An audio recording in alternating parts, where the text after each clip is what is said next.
बे जोंनि एरियायावनो जानाया दिनैजोंहाय माने खेबथाम जाबाय। फार्स्टआवहाय 2021 सनावमोन नामाथाय ओजों फानबारियाव जानायाव बेयावबो सानै बिसोर बिथांमोना गावथारबाय। आरोबाव दाख्लैहाय जाबाय नैबे जोंनि मधुपुराव आरो दायो जाबाय हेमायावखौ नुनानै ओरैबायदि दुखु नांबाय आरो बेफोरबायदि जाथाया जानाङामोन।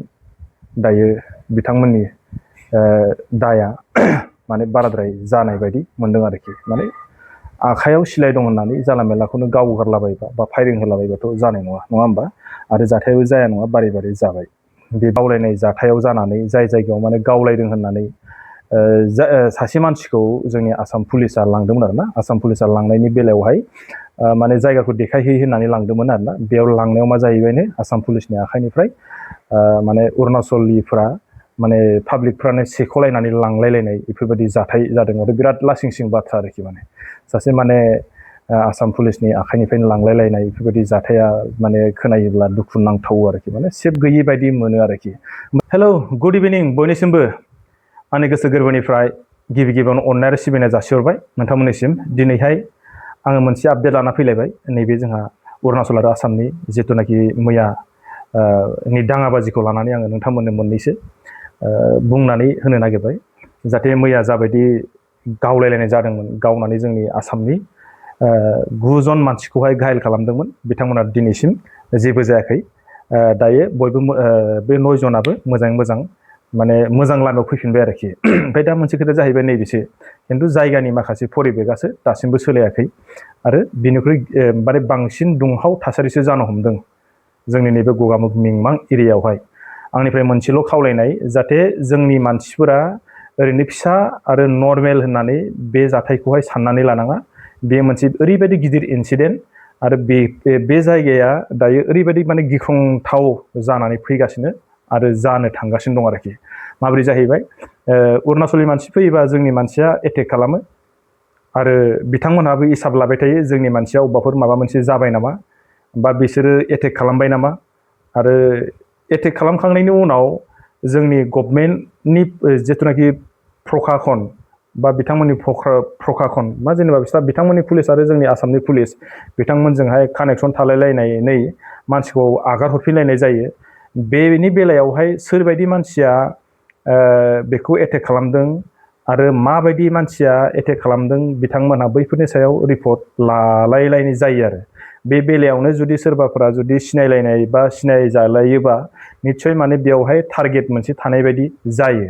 बेनिखायनो जोङो बेफोरबायदि जायगानिफ्राय एसे माने साबधान जानाया गाहाम, जे जाहाथे नोंबो आंबो बेयाव थांनानै बा आमोखायाबो दंमोन बा आमोखायाबो दंमोन बेफोरबायदि होनजालायनाय जाहाथे जोंनावबो बा जोंबो बेफोरबायदिनिफ्राय गोलैजाया बा मुंबो थिसनजाया।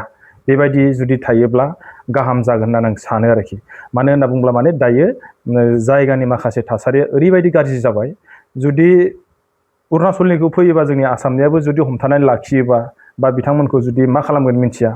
आरो जुदि जोंनि आसामनि मानसिखौ जुदि अरुणाचलाबो जुदि मोननानै बिथांमोनहाबो जुदि आक्रमण खालामोब्ला होनबा मा जागोन, बेनि माखासे परिबेगा जों माने साननांगौ लागाया नैबे आरो। दिनैहाय जोंनाव नैबे गगामुग मिमाङावहाय नैबे जोंनि नोलोबारि होननायावहाय दिनै मोनसे हाथाय दंमोन, मंगलबार हाथाय। बिथांमोनहा अरुणाचलनि मानसिफोरा दा नैबे जोंनि गगामुग एरियानि जिमानखिनि खाथि खालानि दा नैबे जाय जायगायावहाय दाङाबाजि जादों बिथांमोनहाबो जोंनि नैबे नोलोबारि हाथायखौनो जाफैयो। आरो बै ओरैजाय जोंहा ओरैजाय थाबाय हेमेगाव, ओरैजाय थाबाय राथे बस्ति आरो ओरैजाय थाबाय सिल'नि, बिथांमोनहा फ्राय नैबे जोंनि नोलोबारि हाथायावनो फैनानै हाथायखौ जाफैयोमोन आरो। दा बिथांमोना दिनैनि बेलायाव नुनो मोन्दों बिथांमोननिफ्राय रावबो सासेबो फैयाखै। आरो जुदि फैनायबा मा जागोन, सासे माने अरुणाचलनि आइजो फैदोंमोन, बिथांखौबो माने माखासे बिथांफोर नैबे जोंनि आसामनि आइजोफ्रा गाग्लोबनाय जादों। माने गाग्लोबनायखौ खबर मोननानै जोंनि माने पुलिसफोरा बिथांखौ हमनानै बा बिथांखौ जोङो प्रटेक्ट खालामनाय बायदि खालामनानै गारियाव थिखोनानै लांबाय। आरो दा बिथांखौ लांनायनि उनावहाय मिथिला आरो जेनेबा बिथांमोनखौ मा खालामहैखो ना आगार हरफिनखो। जुदि आगार हरफिनलायदोंबाथ' बिथांमोनाथ' खोन्थागोन जेनेबा गावसिनि मानसिनोहाय सोर सोर एटेक खालामदोंमोन। बेफोराव माने मथथे बिथांमोनावबो नामखौ जों फैजालायनायखौ जानाङा होननानै आं सानो आरोखि। ओमफ्राय मोनसे खोथाया नैबेसो आरोना, दायो माने थां फै खालामनो थाखाय माने अरुणाचलनि जेसेबांखिनि कानेक्टि रड लामा बिथांमोननि लामाखौहाय मोनफ्रोमबो जेराव माने थांलाय फैलाय खालामग्रा जेनेबा अरुणाचलनिफ्राय जोंनि आसामाव हाबनाय लामा बेफोर लामाखौहाय दायो JCBजों सेफ जावथेजोबनाय जाबाय। दा बिथांमोनहा फैनो हाया बा जोंबो थांनो हाया आरोखि। माने माबायानो थासारियानो बिराद गाज्रि जाबाय दायो। दा माने जुदि जायगासिम जुदि अबेबा खाथिफ्राव जुदि थाङोब्ला बिथांमोना हाजो गोजौनिफ्राय जुदि नाहरनानै जुदि गोजौनिफ्रायनो ओरैजाय टारगेट लानानै जुदि गावहरोब्ला होमबाथ' निस्सय नोंनावथ' नांनो हागौ ना। बेनिखायनो जोङो बैफोरनिफ्राय गोजानाव थानाया दायो बिराद माने इम्परटेन्ट आरोखि। मानो होनना बुङोब्ला माने दायो जायगानि थासारिफ्रा ओरैबायदि गाज्रि जाबाय। जुदि बिथांमोननिखौबो जुदि मोनोबा बिथांमोनाबो आक्रमण खालामो, आरो जोंनिखौ मोनोब्ला जोंनिखौबो बिथांमोना आक्रमण खालामो। होनबा मा जाहैबाय, आसाम आरो अरुणाचल दायो माने जुद्धआ जागासिनो आरोखि।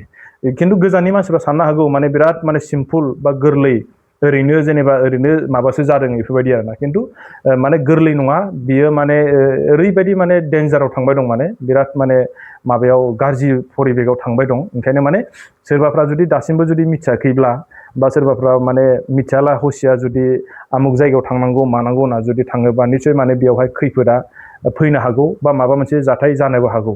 बेनिखायनो आंनि भिडिअखौ बानायनाया नैबेनो आरोना, दिनैहाय सेकेन्ड डे।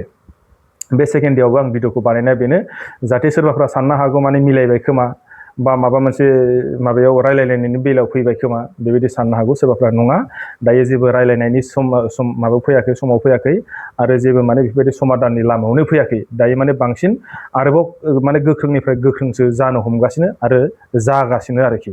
ओंखायनो दायो मा जाहैबाय, आरो गाबोन फुंनि 5टानिफ्रायनो लामाया बन्द' जागोन बिथांमोननि थांफैनो थाखाय। आरोबाव माने गारि सारि थांनाय फैनाय ब्लक खालामगोन होननानै दायो अलरेडि माने एनाउन्समेन्ट होखाबाय ना। बेनिखायनो जोंनि नैबे माखासे मानसिफोरा गावखौनो गाव एसे साबधान बा सांग्रां जानानै थानाया गाहाम। जाहाथे बेफोरबायदि जुदि जाथायाव जुदि जायोब्ला निस्सय माने माबा मोनसे जाथाया जानो हागौ आरोखि। गाव गावनावनो खैफोदा फैनो हागौ। आंनि बुंनांगौआ नैबेसो, बिथांमोनहा जायफ्रा अरुणाचलनि, बिथांमोनाव माने मोनफ्रोमबो न'खराव बा सासे मानसि वाइसआव बिथांमोनाव सिलाइखौ दं होननानै आं सानो आरोखि। न'खरसेयावथ' गंसेयाथ' साभाबिकखा थाखायो। आंनि नोजोराव माने सासे बा मानसि लेखा एसे सिलाइफ्रा दं खोमादां आन्दासाव। दाख्लै नैबे थांनाय 2021 सनावबो जोंनि आसामनि मानसिखौनो सानै गावथारबाय। आरोबाव दिनै जे फैयै फैयै आरोबाव नैबे जोंनि मावआवबो बिथांमोना फायरिं होबावबाय। बेफोरबायदियाबा बोरैजाय जानो? बेफोरबायदिथ' माने जाथावामोन आरो। अबेबा जुदि लेबार मावहैनाय जुदि बिथांमोनाव जुदि दङब्ला बिथांमोनहाबो एसे मोजाङै थालायदो, जाहाथे बाहेराफ्राव जाला मेला दा ओंखारलाबाय बा फैलाबायनाङा। आरो बबेबा जायगाफ्राव जुदि सोरबाफ्रा मिथियाखैब्ला बा नोंथांमोनहा सोरबा फैनो नागिरदोंब्ला फैनायफोरखौ मानोबा माने दायो गाबोन फुंनि 5टानिफ्रायनो लामाखौ बन्द' खालामगोन, बन्द' खालामनाय जासिगोन। दायो अलरेडि माने नटिफिकेसनखौ होनाय जाखाबाय आरोखि।